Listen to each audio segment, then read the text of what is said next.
there once again, people, and welcome to a weird duo commentaries type thing. I don't mean dual commentary, I mean duo in the fact that it's basically a weird 2-for-1 deal, and the fact that we're really tackling two things in the course of one thing, because on the one hand, we're talking about another Quake, add-on.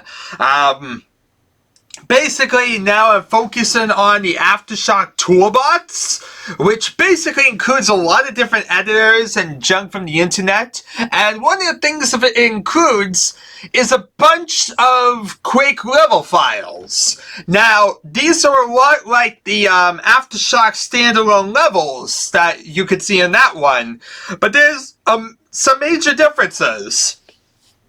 Basically, the mindset behind, like, early Quake and whatnot when they released stuff to the internet was that if you tried to release it, fully and completely, as in, like, a full BSP file, there's no way to really stop the player from playing a level on shareware Quake, which kind of goes against id Software's kind of beliefs or whatnot. They kind of want you to get the full version of the game if you're going to do that.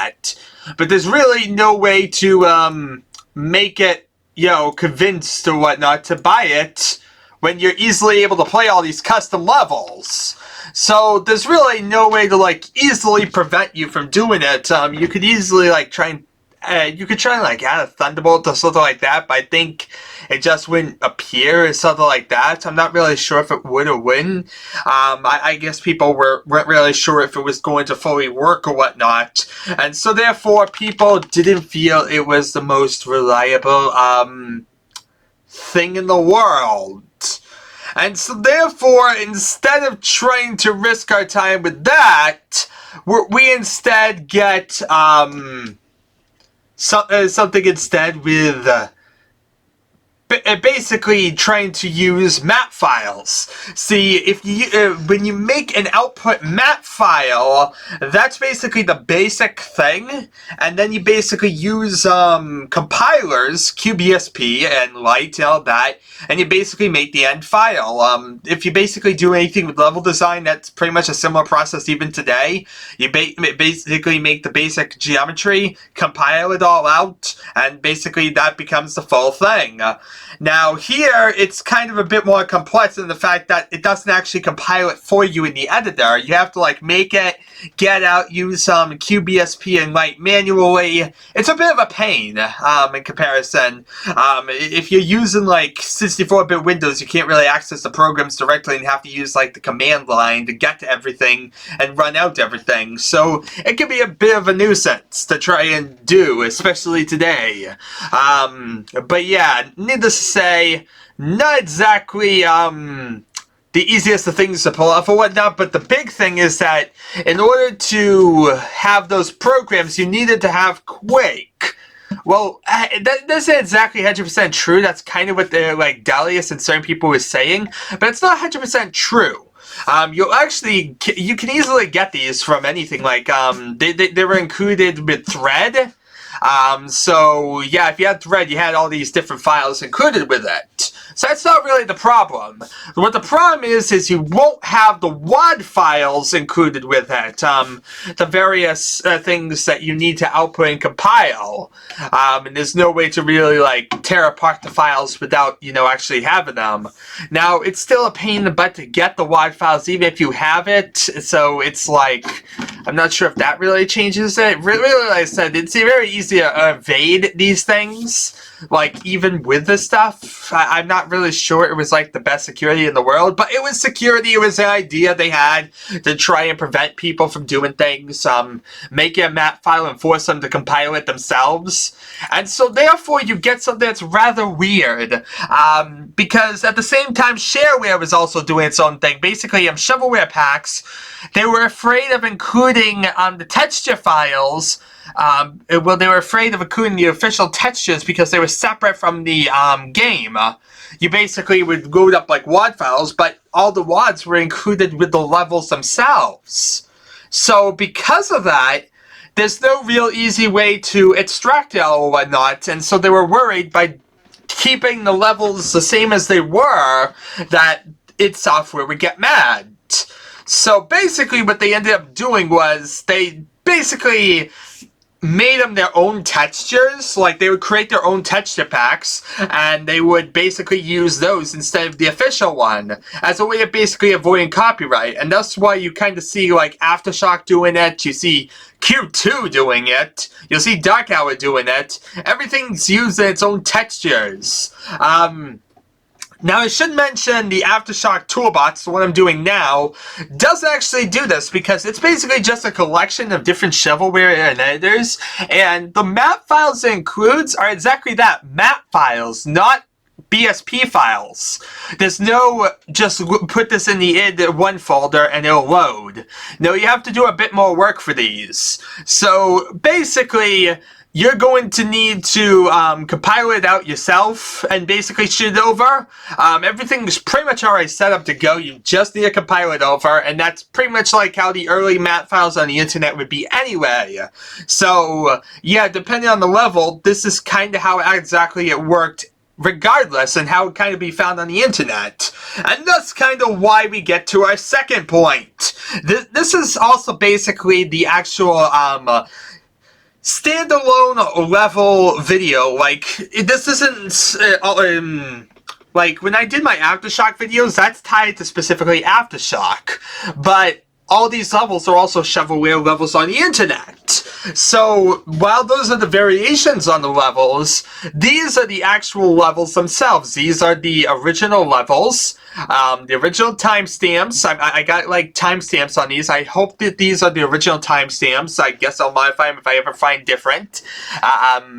I know you can't really trust date modified timestamps, but that's really all I have to work on. So I'm just going to use those because that's, like I said, all I really have to use. Unless I find anything else that can really help me in my endeavors, there's just nothing to really help here.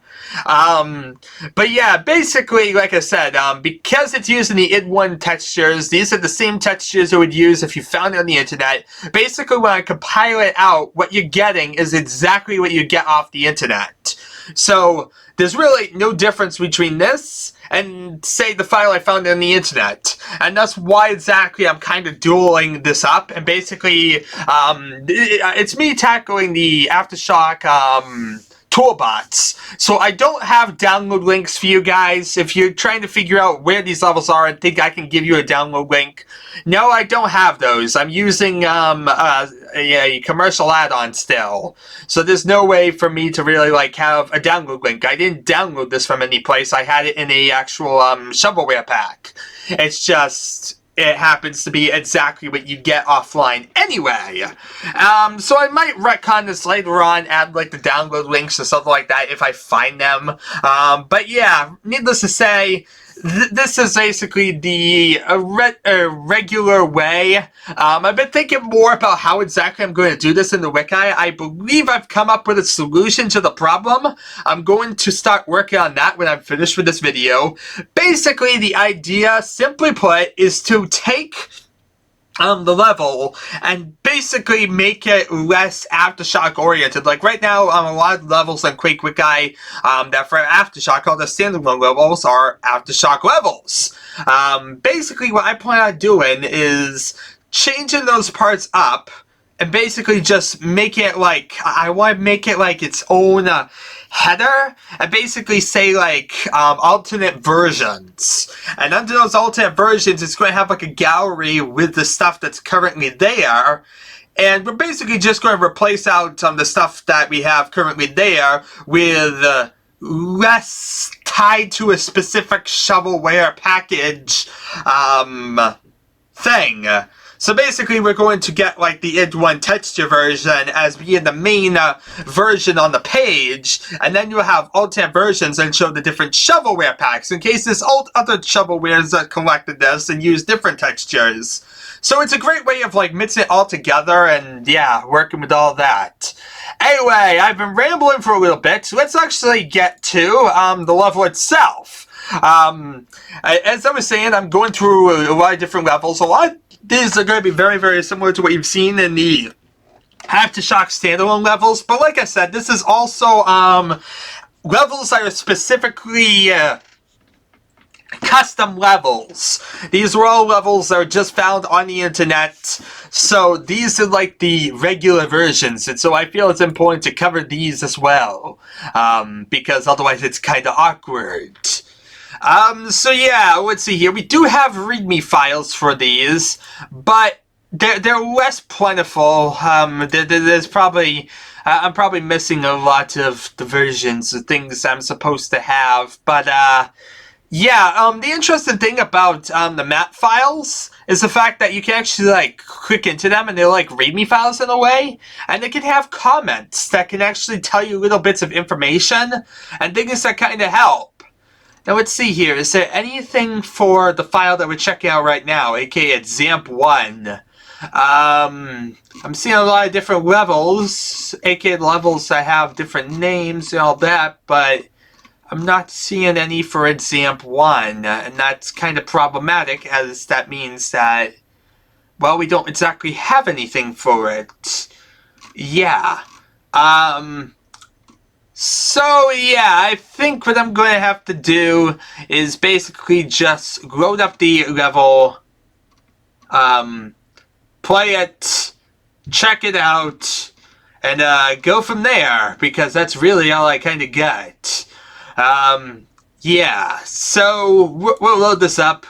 We'll see what exactly there is to see, do what there is to do, and go from there. Like I said, there's nothing for the specific file, but like I said, I can right-click on like the thing and looking like Notepad or something, and I can tell you that it was made with WAX. It's basically an example of door exit camera. It's basically made with an unpublished version of WAX. Now, I have no idea what WAX is. I tried looking online. I didn't see anything. So, yeah. Basically, this is yet another editor that I have zero idea what it's about. Ain't that brilliant? Ain't that just the bee's knees? Yeah. Extra cheesy. Lemon squeezy. I have no idea what I'm rambling about, but yeah, WAX, whatever that means. It sounds like some weird, like, email thing, or like, a radio station. It's WAX! Alright, let's load up the level. I mean, if you know Aftershock, you'll know it's pretty similar to that. Now, I have regular Quake loading up again. Like, as you can see, Quake. Wait a minute. My music's off.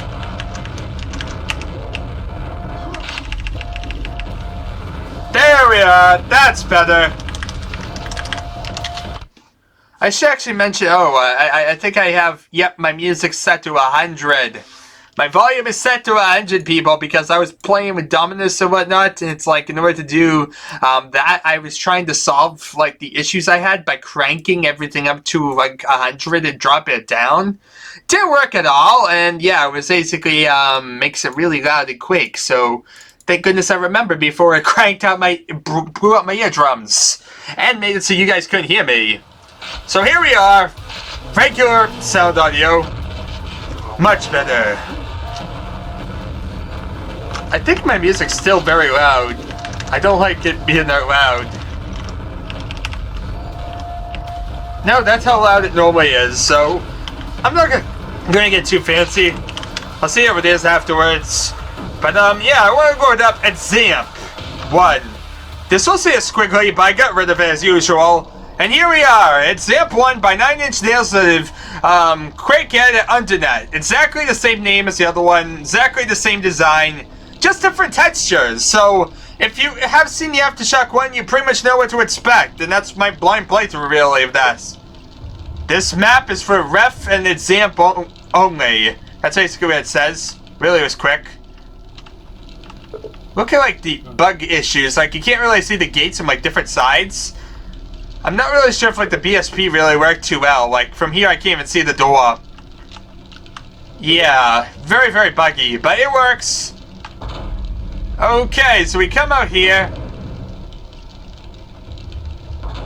You know, I'm not really sure if this rendered out properly. In hindsight. Like, yeah, it's very freaking buggy. Look at that. Look at that. Look at all this. My God, is it buggy. Well, you got the version, people. So you see, not lava, but just like a weird teleport texture. And here we are with our lights to the different episodes. Choose your episodes and they show numbers with the lights over them. I don't think I ever noticed those lights actually counted things before, but apparently they do. Useful. So if I wanted episode 4, all of a sudden I just do in here. And yeah, that basically gets you here to the sewage system. Now like I said, if I like go back here, I'm not too sure I like did it right. Like, it seems to have a lot of graphical issues. I'm not sure if like I got one off the internet, if it would be this graphically bad. I did everything I was supposed to. I did QBSP, I did like, was I supposed to do a viz? That might have actually be something people to think about. Because they didn't say in the instructions to do a viz, but a viz is the third thing. And so I might want to actually try that, people. I might want to pull that in quickly. So yeah, you're going to have to bear with me, like, trying to pull this up quickly and do it. Yeah, now I have to remember where exactly it is on my computer. But yeah, basically trying to get back to the compiler, compile it right this time, and basically I'm trying to get the viz to see if that changes anything, because there's a viz, and that hopefully will do everything. Because that's like the third step. You do like QBSP, you do write, and then you do viz. So let's see here. And it normally would take a long time, but we're on a very fast computer in 2018 instead of a very slow computer in 1996. So yeah, it's not going to take too long at all. But yeah, it's basically a matter of trying to figure out exactly like, we're trying to like get to the area where it's at, and then we're supposed to do viz examp 1. Except we don't have a PRT file. Huh. Interesting. Yeah, there's no PRT file. So yeah, you can't viz. Interesting. I thought you could viz or something like that and make it a bit better, but apparently you can't. Yeah, so I did everything that I could really do, people. I did a QBSP and a light. It's just this shaky. So, yeah, that might, of course, be a bit different from how it is in the final thing. But at the same time, it's the same thing. It's just a lot more graphically unstable. Yeah, we got the graphically unstable gypped version. That's what I went with. I could have gotten any version in the world. I went with the very stunted, gypped version that's very highly unstable. To totally make sense, people. Anyway, that's pretty much the level in a nutshell. There's really nothing to really do here. I just, you know, Examp 1 is basically just the test level that basically showcases how to get, like, like, basically make an introduction map. Kind of like what Aftershock did and what Examp 1 for Aftershock did. Yeah, basically this is just a way to get to the 4 episodes using a different introduction. So yeah, that's that. Anyway, there's really nothing more for me to really say or do here. It's pretty much borderline test level territory. It probably is a test level for all I know. So, yeah, with that in mind, I'm going to bring closure to this, people. Thank you all for watching, and I shall see you all next time.